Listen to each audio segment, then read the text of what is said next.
Saloni, you are from Delhi. How many revenue districts are there in Delhi? There are 11 districts now. 11. Yes, ma'am. Okay. What is sex ratio? 868. And IMR? 16. So why is sex ratio so less in Delhi, especially after it's being the capital and educated lot? Why is it so? Ma'am, perhaps it just goes to show that literacy cannot guarantee a socially progressive mindset. I believe that.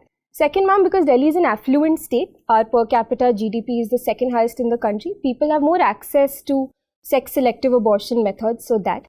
And so, and ma'am, third, the reason could be that because Delhi also has a large migrant population, a lot of people who come into Delhi are coming for work, and that's mostly males who leave their states. So those could be a few reasons why I believe the sex ratio is less. Okay. Tell me 3 administrative challenges in Delhi. Ma'am, one is women's safety.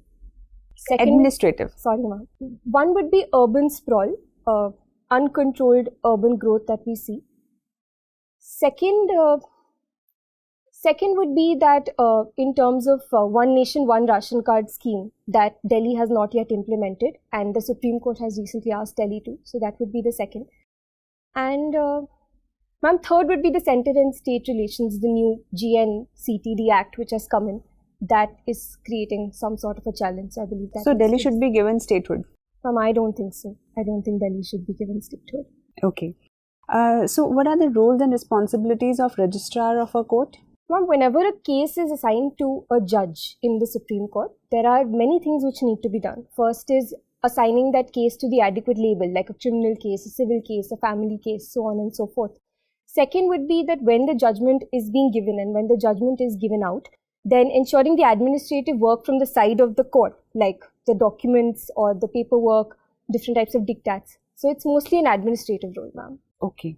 I gather from your DAF that you participated in many parliamentary debates, mock parliamentary debates. So nowadays parliamentary debates are based on ideological issues, or are they mostly on party lines? Mostly on party lines, ma'am.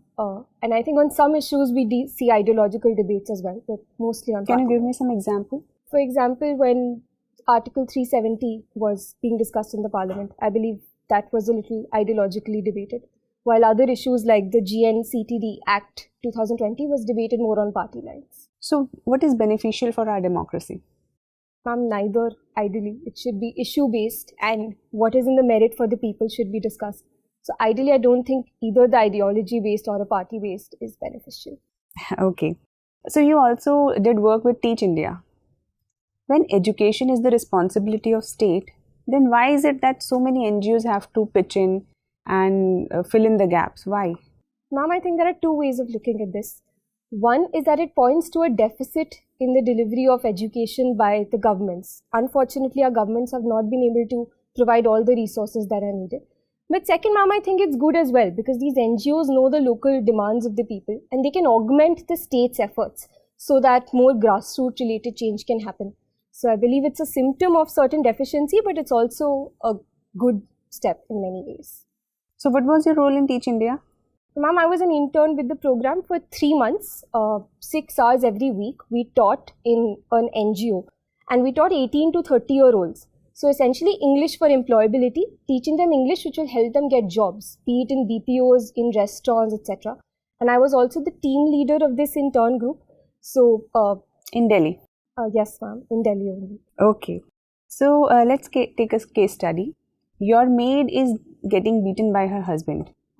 This is a clear case of domestic violence, and yet she is not ready to make complaint. She comes to you for advice. So how will you convince her? Ma'am, in such cases, I think their hesitance to go to the police comes not just from their lack of awareness of law, but also their belief that the police might be apathetic, that the police might not listen. So in this case, I will first tell her that there is no point suffering this abuse. Her life is not going to get better anyway. And second, the fact that she works at my house means she can economically support herself. I'm sure she's working at other houses as well.